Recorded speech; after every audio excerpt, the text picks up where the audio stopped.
नमस्कार, मैं हूं मयूरिका और वीएनएम टीवी पर आप मेरे साथ देख रहे हैं मुद्दे की बात। मुद्दे की बात में आज संसद में जो घमासान चल रहा है, वैसे ही गौतम अडानी के मामले तो संसद चल नहीं रही थी और अब एक नया नाम सामने आ गया है, जॉर्ज सोरोस। अडानी के सामने भारतीय जनता पार्टी ने अब जॉर्ज सोरोस को खड़ा कर दिया है और अब इस मामले संसद नहीं चल रही है। यानी संसद में मुद्दे तो गायब हो ही गए हैं, लेकिन आमने सामने बीजेपी और कांग्रेस की बजाय अब अडानी और सोरोस खड़े हो गए हैं और लगातार भारतीय नागरिकों के मन में सवाल आ रहा है कि आखिरकार क्या है ये पूरा मसला और अडानी का मसला चल रहा था और उसी बीच में ये जॉर्ज सोरोस कहां से आए हैं। एक छोटी सी रिपोर्ट देखेंगे और उसके बाद कुछ खास मेहमान चर्चा में मेरे साथ जुड़े हैं, उनसे सवाल जवाब के दौर को आगे बढ़ाएंगे कि आखिरकार संसद में ये हो क्या रहा है। भारत के अरबपति कारोबारी गौतम अडानी के मुद्दे पर संसद में चल रही खींचतान के बीच अब बीजेपी ने अमेरिकी अरबपति जॉर्ज सोरोस और कांग्रेस नेता सोनिया गांधी के बीच कथित संबंध का आरोप लगाया है। बीजेपी के राज्यसभा सांसद सुधांशु त्रिवेदी ने एक प्रेस कॉन्फ्रेंस कर forum for democratic leaders of Asia Pacific से कांग्रेस के वरिष्ठ नेता सोनिया गांधी से संबंध होने के आरोप लगाए हैं। बीजेपी का आरोप है कि इस फोरम में भारत विरोधी और पाकिस्तान के समर्थन की बातें हो रही है। बीजेपी ने आरोप लगाया है कि इस फोरम की फंडिंग जॉर्ज सोरोस के फाउंडेशन से हो रही है। एक संस्था है जिसका नाम है forum for democratic leaders in Asia Pacific, और इसके बारे में कहा जा रहा है कि this is a non profit organisation established in 1994 with the mission to promote democracy in Asia Pacific region. अब इसमें 4 लोग सह अध्यक्ष हैं, 4 लोग सह अध्यक्ष हैं और उसमें एक श्रीमती सोनिया गांधी जी भी हैं, और Sonia Gandhi ji in the capacity of chairperson of the Rajiv Gandhi foundation, ये आप देख सकते हैं। ये फोरम काम क्या कर रहा है, अब आप देखिए ये भारत के बारे में क्या कह रहा है। Turn the system of governance upside down towards the sustainable democracy, यानी भारत ने कह रहा है कि लोकतांत्रिक व्यवस्था खत्म हो रही है। हालांकि इन आरोपों का कांग्रेस और समाजवादी पार्टी जैसे कई विपक्षी दलों ने बेबुनियाद कहकर खंडन किया है। लेकिन आइए आपको बताते हैं आखिर जॉर्ज सोरोस है कौन जिनके नाम की इतनी चर्चा हो रही है। 12 अगस्त सन 1930 को जॉर्ज सोरोस का जन्म हंगेरी की राजधानी बुडापेस्ट के यहूदी परिवार में हुआ। हिटलर के नाजी जर्मनी में यहूदियों का जब नरसंहार किया जा रहा था तब सोरोस बच निकले। बाद में वो कम्युनिस्ट देश छोड़कर पश्चिमी देश में बस गए। सोरोस ने शेयर मार्केट में पैसे लगाकर अच्छी खासी कमाई की। साल 1979 में सोरोस ने ओपन सोसाइटी फाउंडेशन की स्थापना की, जो अब करीब 120 देशों में काम करता है। बीजेपी का आरोप है कि राहुल गांधी और कांग्रेस पार्टी देश तोड़ने वाले व्यक्ति के संपर्क में है। भारतीय उद्योगपति भारी पड़ रहे थे संसद पर और अब उसमें विदेशी उद्योगपति का भी नाम जुड़ गया है। मेरे साथ इस मुद्दे पर चर्चा के लिए कुछ खास मेहमान जुड़े हैं, आइए उनसे आपको मिलवा देती हूँ। मेरे साथ भारतीय जनता पार्टी से तरुण बारोट जी जुड़े हैं। तरुण जी, बहुत बहुत स्वागत है चर्चा में आपका। नमस्ते मयूर। हमारे साथ कांग्रेस पार्टी की ओर से सागर शाह जुड़े हैं। सागर जी, आपका भी चर्चा में स्वागत है। धन्यवाद। और हमारे साथ पॉलिटिकल एनालिस्ट के रूप में प्रशांत गढ़वी जी जुड़े हैं। प्रशांत जी, आपका भी स्वागत है। Good evening. तीनों मेहमानों से छोटी छोटी एक प्रतिक्रिया ले लेंगे इस पूरे मुद्दे पर और फिर इस चर्चा को सवाल जवाब के दौर के साथ आगे बढ़ाएंगे। सागर शाह जुड़े हैं कांग्रेस पार्टी से, उनसे हम बात कर लेते हैं कि आखिरकार क्या मानना है उनका इस मसले पर। जी सागर जी।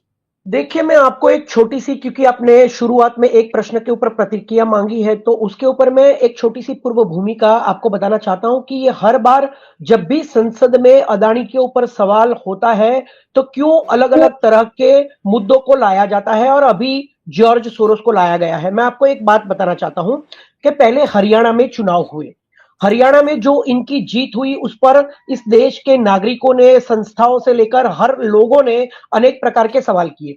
उसी तर्ज पर महाराष्ट्र में हुआ, पूरे देश की जनता इस पर सवाल कर रही है और साथ साथ अडानी के ऊपर जो इंडाइटमेंट हुआ है और जो वारंट इश्यू हुआ है उसके ऊपर भी सवाल हो रहे हैं। और उसी मुद्दों से ध्यान हटाने के लिए सबसे पहले भारतीय जनता पार्टी ने संभल का मुद्दा लाया लेकिन संभल का मुद्दा चल नहीं पाया क्योंकि सुप्रीम कोर्ट के नए आए हुए जो हमारे सीजेआई है उन्होंने बोल दिया कि इसके ऊपर आपको कंट्रोल करना होगा, तो वो मुद्दा हवा हो गया।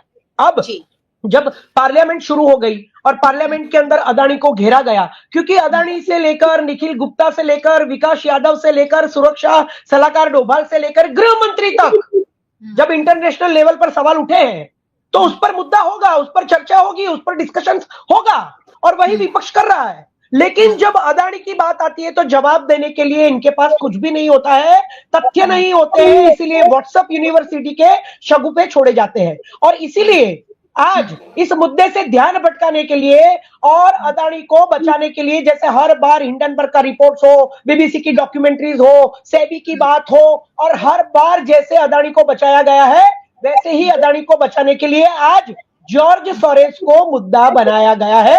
उसके बारे में आगे डिटेल में बात करेंगे, लेकिन यही तथ्य है कि अदानी को बचाने के लिए संभल नहीं चला तो अब जॉर्ज सोरोस को लाया गया है।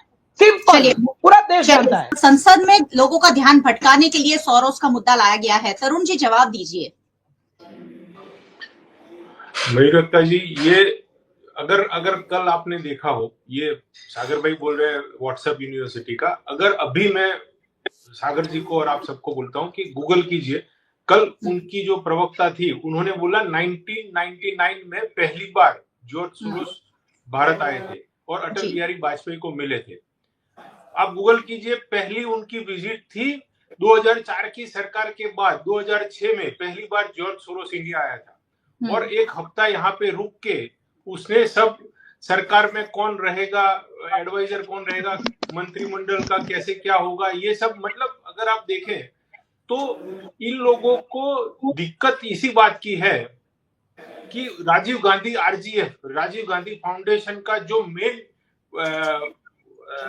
डोनर है वो ये बंदा है और वो चाहता है कि भारत प्रोग्रेस नहीं करे। 2021 के बाद जितने भी सेशंस हुए पार्लियामेंट के, उसके अंदर यही लोग कुछ ना कोई बहाना बना के, मतलब इंटरनेशनल में ये मतलब पूरी एक सिंडिकेट बनी हुई है और ऊपर से नीचे तक, जहां भारतवासी को या वहां के देशवासी को भी पता नहीं होगा कि इस न्यूज में ये आने वाला है, तो वहां पे न्यूज छपती है, उसके तुरंत आधे घंटे बाद यहाँ पे ये लोग हल्ला मचा देते हैं कि वहां पे XYZ न्यूज में ये आया, ABC में ये आया, और ये सब जो प्रॉब्लम है, मतलब इनको तकलीफ कुछ और है और रिएक्ट कुछ और कर रहे हैं। 2021 में नरेंद्र भाई मोदी ने विकसित भारत की जिस दिन से बात की है, तब से इन लोगों को दिक्कत है कि भाई कहीं भारत विकसित हो गया तो उनकी दुकान बंद हो जाएगी।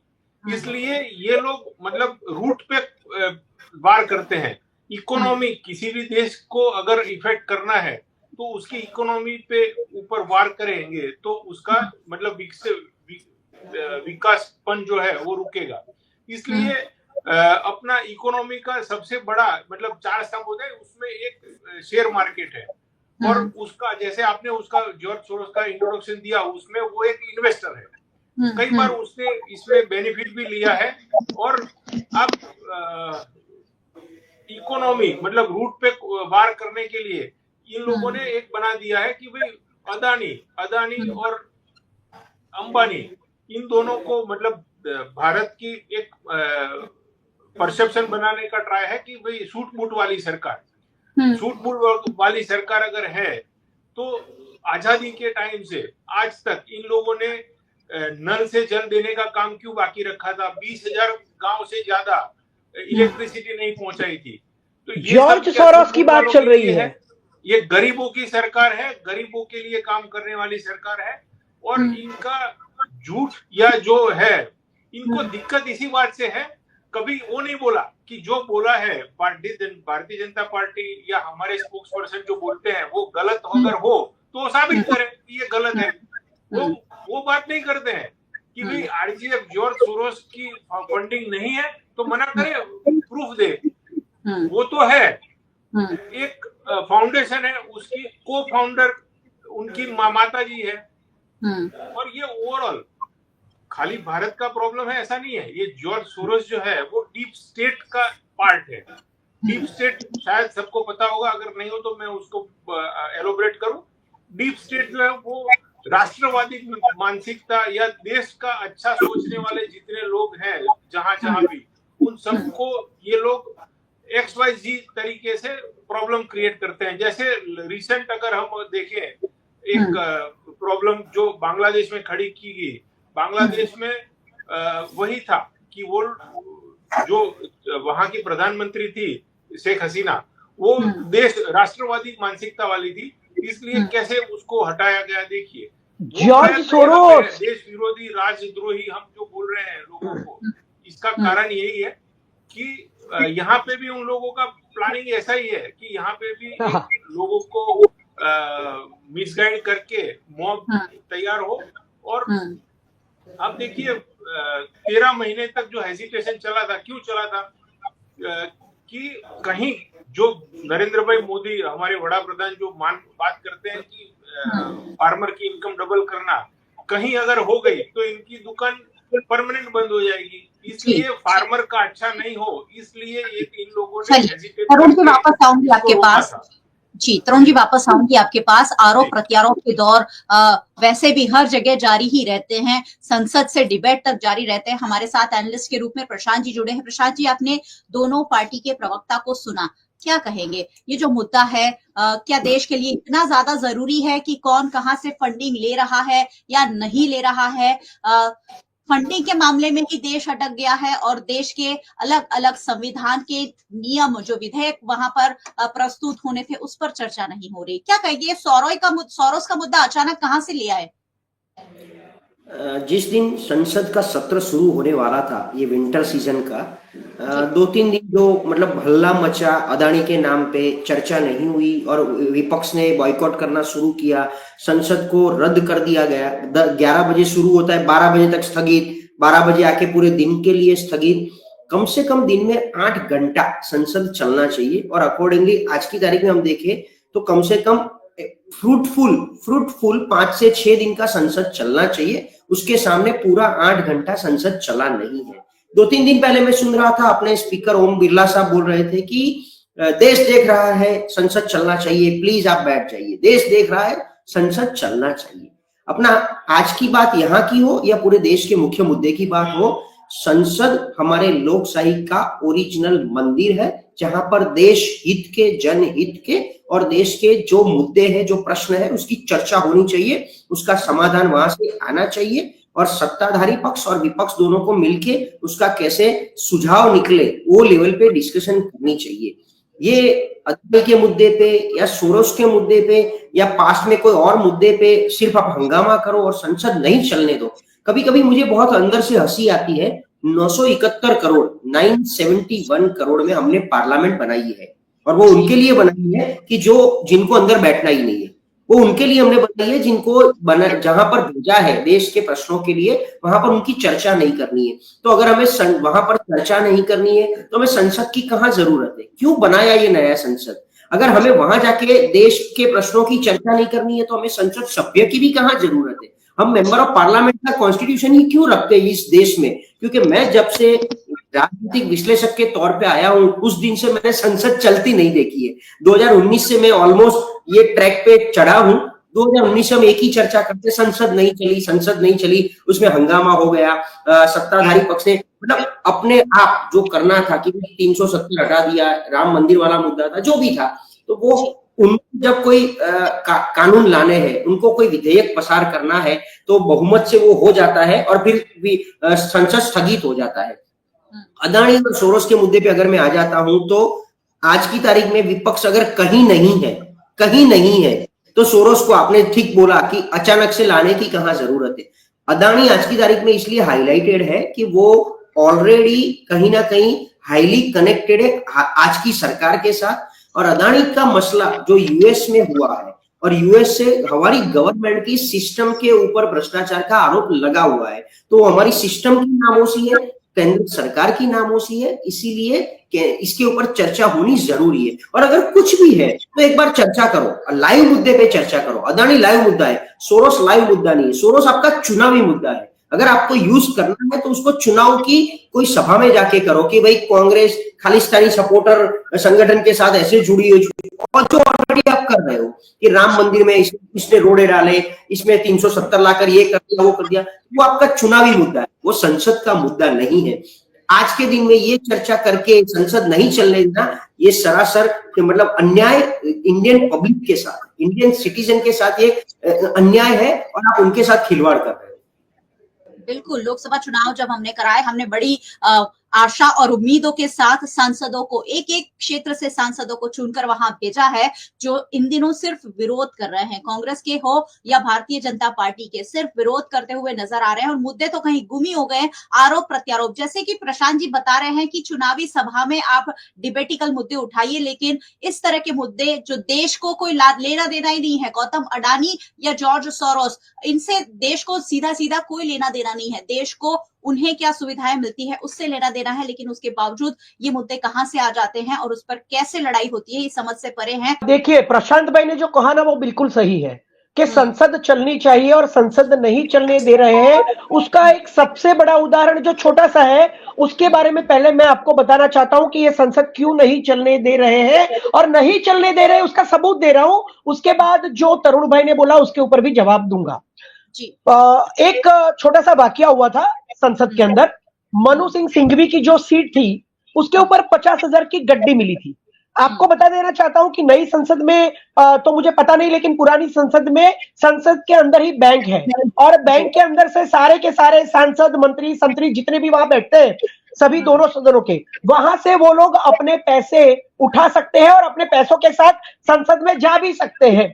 और वो पैसे मनु सिंह सिंघवी के थे कि नहीं वो तो सबूत भी नहीं है। कोई भी उस सीट पे बैठा होगा तो उसके भी हो सकते हैं, लेकिन इतनी छोटी चीज को जो 50,000 रुपए की गड्डी थी उसको मुद्दा बनाकर धनखड़ जी जो उपराष्ट्रपति है और वो राज्यसभा के वो भी है जो अध्यक्ष कहते हैं, उन्होंने उस मुद्दे को, और फिर दूसरे लोग भी उसमें जुड़ गए और ऐसा मुद्दा बनाया जिस अदानी ने 2200 करोड़ 2200 करोड़ का घूस दिया है, घूस दी है, उसके सबूत अमेरिका ने दिए हैं, वारंट जारी हुआ है, उस पर भारत में कोई तफ्तीश नहीं हो रही है, किसी भी प्रकार से कहीं कोई जांच नहीं कर रही है, कोई एजेंसी जांच नहीं कर रही है, लेकिन 50,000 की गड्डी कहां से आई, उस पर मुद्दा बनाकर इन लोगों ने पूरे संसद को एक मजाक बना दिया मोदी के परिवार के सामने, 140 करोड़ के सामने। तो यह सबूत है कि विपक्ष नहीं चलने दे रहा है। नहीं, ये विपक्ष तो जब ये चुनाव के रिजल्ट आए तभी से, जब अदानी के ऊपर वारंट इश्यू हुआ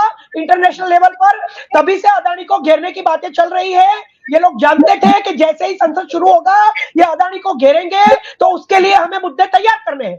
तो संपर्क का किया,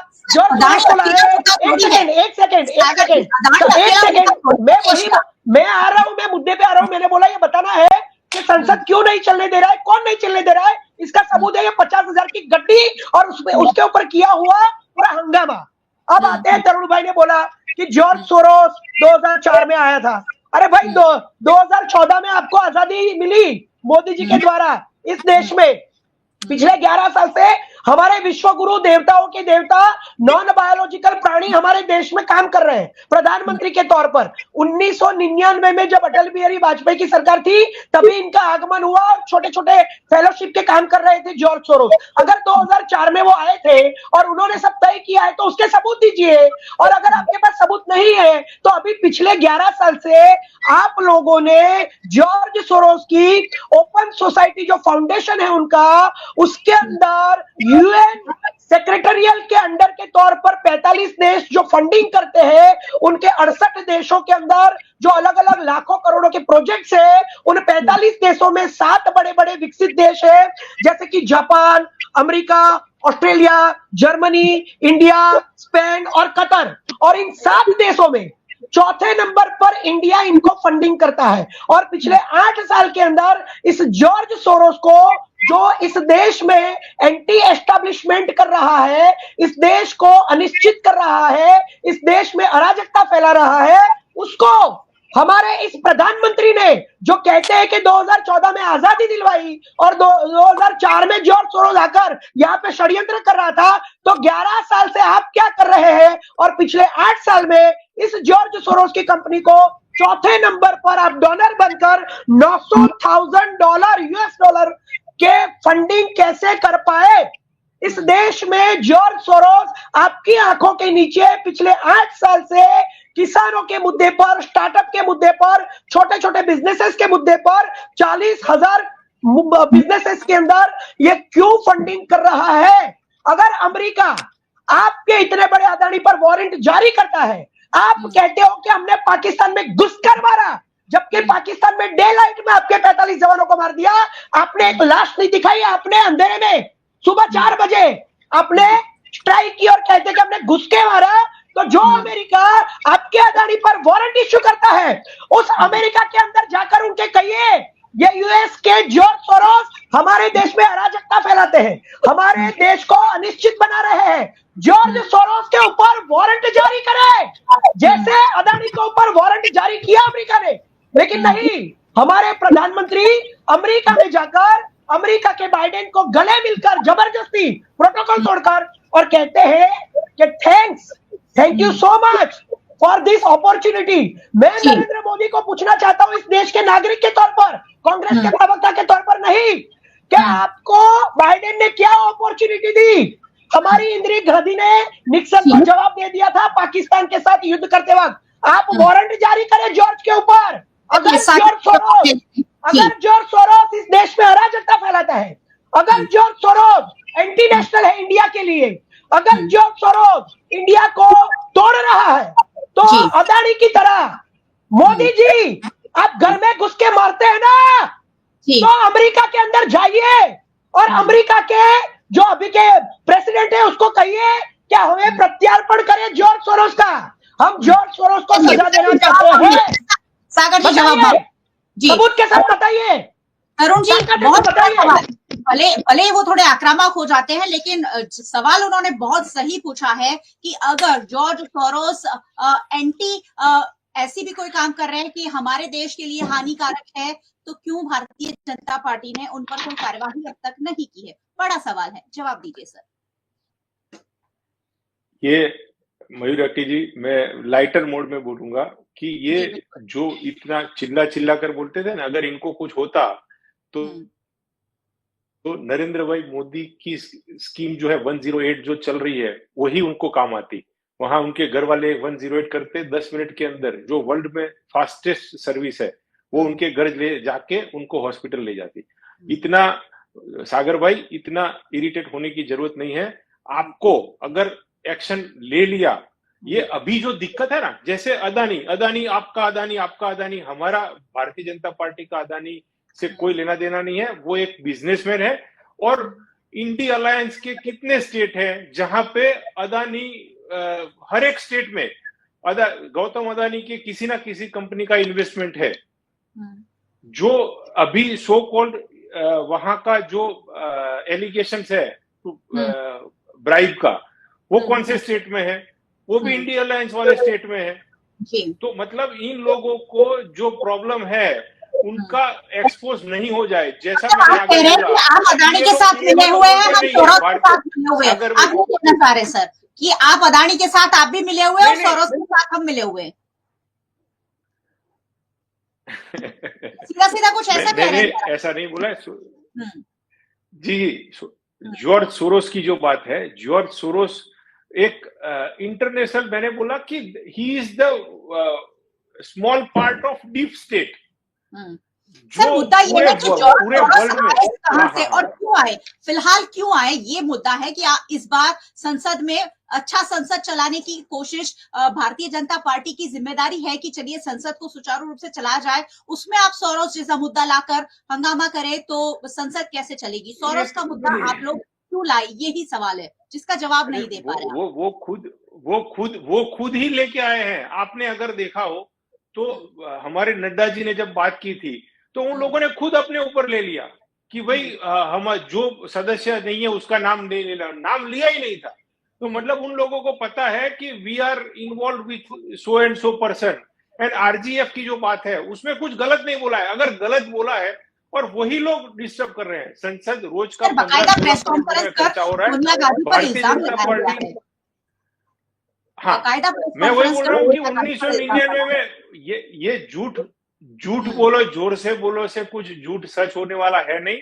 1999 में और ये सबूत मेरे से मांग रहे हैं सागर भाई 2004 वाला नहीं, मैं तो बोलता हूँ कि first visit of George Soros, you can search on Google, Google will reply that George Soros came first in 2006.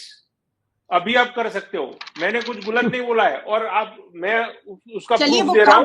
Times of India का लिंक आपको, तो रोक दीजिए ना, रोक दीजिए। ये महानुभाव भारत में आए थे। अच्छा, चलिए प्रशांत जी के पास चलती हूँ। प्रशांत जी, विपक्ष जो है वो कह रहा है कि प्रधानमंत्री सदन चलने दो, जबकि भारतीय जनता पार्टी के जो सांसद है वो कह रहे हैं कि विपक्ष संसद नहीं चलने दे रहा है। आप पॉलिटिकल एनालिस्ट हैं और सालों से सियासत को स्टडी करते आए हैं, आखिर कौन सदन नहीं चलने दे रहा? आपको क्या लग रहा है कि कौन सदन नहीं चलने देने का जिम्मेदार है?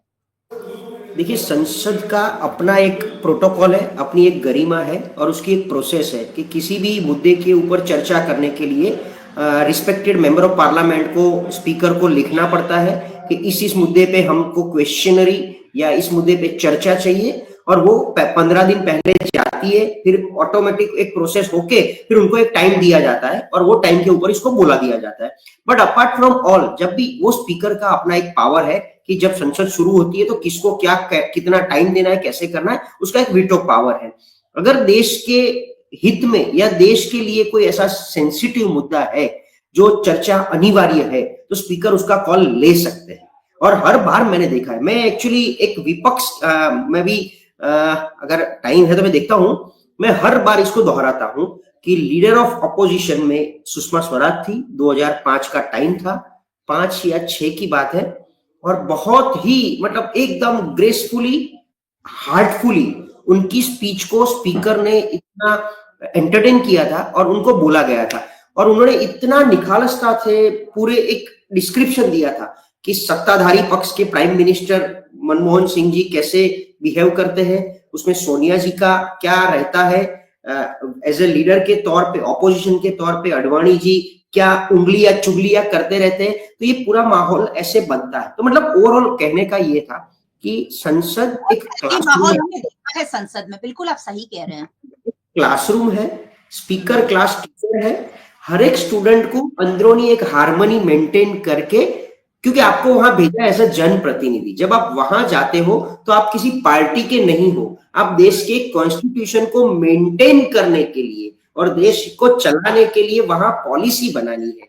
तो ये डेफिनेटली, मैंने क्या बोला कि अगर अदानी का मुद्दा गंभीर है, ये बायस नहीं होना चाहिए कभी भी। आज आप कितनी शर्मजनक बात है कि धनखड़ जी के सामने एक अविश्वास का प्रस्ताव रखा गया, तो ये देखिए बायस बिहेवियर उनका है नहीं है, तो पहले भी आपकी सरकार रही हुई है, आपने भी ये एक्सपीरियंस किया हुआ है। बट इस तरीके से स्पीकर की बाहर कॉपी करना, फिर स्पीकर के खिलाफ अविश्वास का प्रस्ताव डालना, स्पीकर का भी बायस बिहेवियर होना, स्पीकर जब भी बनते हैं तो पार्टी से रिजाइन करते हैं और वो न्यूट्रल बन जाते हैं, वो विधानसभा हो या लोकसभा हो। तो संसद चलाने में उनकी भी बहुत बड़ी अहम भूमिका होती है, तो उनको भी वो एक न्यूट्रलाइज करके इक्वल बैलेंस करके ट्राई करना। अगर ऐसा ही है तो एक दिन पूरा दे दो अदानी पे, चलो, क्योंकि आपका सत्र तो कम से कम 45 दिन चलने वाला है, 30 दिन चलने वाला है, तो ऐसा बोल दो कि एक हाफ डे हम अदानी पे दे देते हैं, फिर उसके बाद संसद चलना चाहिए, उसके बाद हमें कोई अंदरूनी वो खींचता नहीं चाहिए, तो ये भी कर सकते हैं। बट वो उनकी सुनते ही नहीं, ऐसा विपक्ष का एलिगेशन है कि हमारी सुनी नहीं है, हमें बोला नहीं दिया जाता है, हमें टाइम नहीं दिया जाता है। तो अगर ये सब रहेगा तो विपक्ष क्या करेगा? अंदर आके सिर्फ स्थगित करने का ट्राई करेगा, और ऐसा भी ये प्रॉब्लम है। अगर एक बार शांति से बैठ के पूरा एक दिन पूरा चलने दो तो ऑटोमेटिक पता चल जाएगा कि उनकी मंशा क्या है, स्पीकर की मंशा, सत्ता पक्ष की मंशा क्या है। बट ये बहुत ही मतलब हम इतने बुरे फेज से गुजर रहे हैं कि संसद नहीं चलेगा, ये मेरे लिए तो मेरा इनजस्टिस है, मेरे वोट का इनजस्टिस है, और rather than injustice I am treating this as my insult, this is your insult, this is media's insult, this is country's insult. Because एक संवैधानिक पद पे आप वहां बैठ के अगर नहीं चला सकते हो तो इससे बुरी बात ये पूरे देश के लिए नहीं हो सकती। जी बिल्कुल, 140 करोड़ भारतीयों की दुखती नब्ज पर हाथ रख दिया है सर आपने कि ये हमारे साथ इनजस्टिस हो रहा है। सागर जी, कौन है इसका जिम्मेदार? बहुत कम शब्दों में जवाब दीजिएगा, हम समय से थोड़ा ऊपर चले गए हैं। सागर जी। नहीं, हाँ, तो थोड़ा थोड़ा मुझे 2 मिनट और दीजिएगा, मैं पूरा कर देता हूं। देखिए, every action will have a reactions according to the third law of the motion of Newton's, है ना। तो संसद में राहुल गांधी के माइक से लेकर और जया बच्चन को किस तरह से बोला गया था, इसी धनखड़ के द्वारा, जो खुद प्रचार करते हैं भारतीय जनता पार्टी का, राजस्थान में जाकर चुनाव में अपने काम को नहीं देखते हैं, अपने प्रोटोकॉल को नहीं देखते हैं, लोगों को धमकाते हैं, लोगों को टॉन्ट मारते हैं। जया बच्चन जी को बोला कि आप होंगी किसी सुपरस्टार की पत्नी, लेकिन मैं एक जिम्मेदार आदमी हूं। इस तरह से जब संसद के दोनों सदन के अध्यक्ष जो स्पीकर होते हैं, वो इस तरह से अगर विपक्ष के नेताओं के साथ बात करेंगे, अपमान करेंगे, इंसल्ट करेंगे, तो every actions will have reactions. तो ये हो गया पहली बात का जवाब। अब जब तरुण भाई ने कहा कि अदानी जो है वो इस देश का बिजनेसमैन है, उसका इंडी के साथ गठबंधन, इंडी बोलते हैं, अभी भी इंडिया नहीं बोलते हैं, इंडिया शब्द बोलने में इनको शर्म आती है। तो इंडिया को कौन गिरा रहा है? ये भारतीय जनता पार्टी के लोग। तो राहुल गांधी ने खुलकर बोला, कोई भी हो, चाहे विपक्ष का नेता हो, चाहे विपक्ष की सरकारें हो, या कोई भी हो, सब पर जांच हो। अगर 4 स्टेट में से 2-3 स्टेट्स अगर इंडिया गठबंधन के हैं, अगर वहां पर अदानी ने कोई कॉन्ट्रैक्ट किया है, तो जो लीगल तरीके से जो बिजनेस हुआ है उसके खिलाफ कोई नहीं बोल रहा है, क्योंकि अदानी जी देश के बिजनेसमैन है। लेकिन अगर आप आरोप लगाते हैं कि वहां कांग्रेस की सरकारें थी, इंडिया गठबंधन की सरकारें थी, तो भाई सारी एजेंसियां तो आपकी है ना, आप तो प्रधानमंत्री है ना, गृह मंत्री आप ही है ना, चुनाव आयोग आपका है ना, तो जांच करवाइए ना। राहुल गांधी ने खुलकर बोला, हम कहां इनकार कर रहे हैं अदानी के ऊपर। अगर कांग्रेस की सरकारों ने कोई कॉन्ट्रैक्ट किया है तो राहुल गांधी है सेड, कोई भी हो, जांच हो, सजा मिले, चाहे वो बघेल हो, जगन्नाथ रेड्डी हो या XYZ हो, we are welcoming them to put the तफ्तीश, to put the जांच, बट नहीं हो रहा है। अब आगे दूसरी बात, अगर अदानी के साथ कांग्रेस का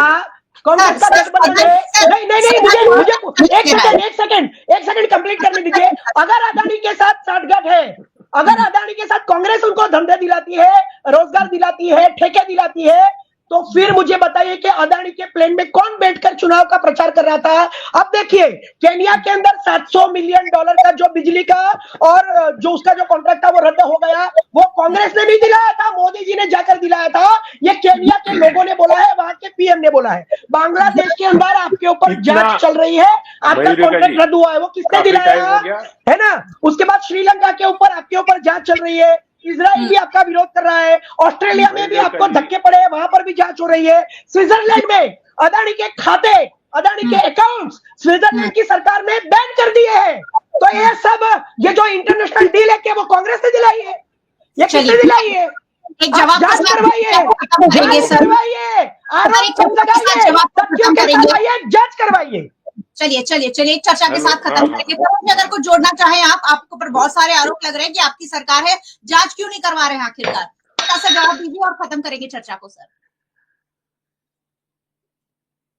मयूरिका जी, एक तो सबसे पहले उन्होंने ऐसा बोला कि हमको इंडिया से दिक्कत है। इंडिया से हमको दिक्कत नहीं है। उनका अगर नाम, उसका फुल फॉर्म अगर देखे तो इंडिया में लास्ट वर्ड जो है उनके गठबंधन का, उसमें अलायंस है। तो हमने उसको, मतलब either they have to add double A, last A जो है उसका अलायंस है। आपको उनको पूछ लो फुल फॉर्म, इंडी अलायंस। हम ऐसा ही बोलते हैं, हम इंडी अलायंस बोलते हैं। तो हमको कोई बोलने में दिक्कत है नहीं, मगर जवाब आरोप के जवाब दो। हुआ है, इंडी में कहां घुस गए? जॉर्ज सोरोस की बात करो जी। अरे आपने पहला बोला था कि हमको दिक्कत है, इंडी अलायंस हम जो बोलते हैं। हाँ, तो इंडी का नाम इंडिया है। अगर आपको INDIA का स्पेलिंग समझ में नहीं आता है, आप इंडिया को अगर इंडी बोलते हैं, तो ये तो आपकी फर्जी डिग्री धारी के नेताओं को हम क्या कहें? अरे मुझे भी बोलना आता है, इंडी नहीं है, दैट्स इंडिया, दैट्स इंडिया।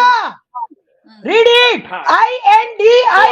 नहीं, फिर इंडिया तो भारत। आज इंडिया की बात ही नहीं हो रही, आज बात हो रही है अदानी और सौरभ, और मुझे लग रहा है कि बहुत सारी भारत जी 1 घंटा India is the name.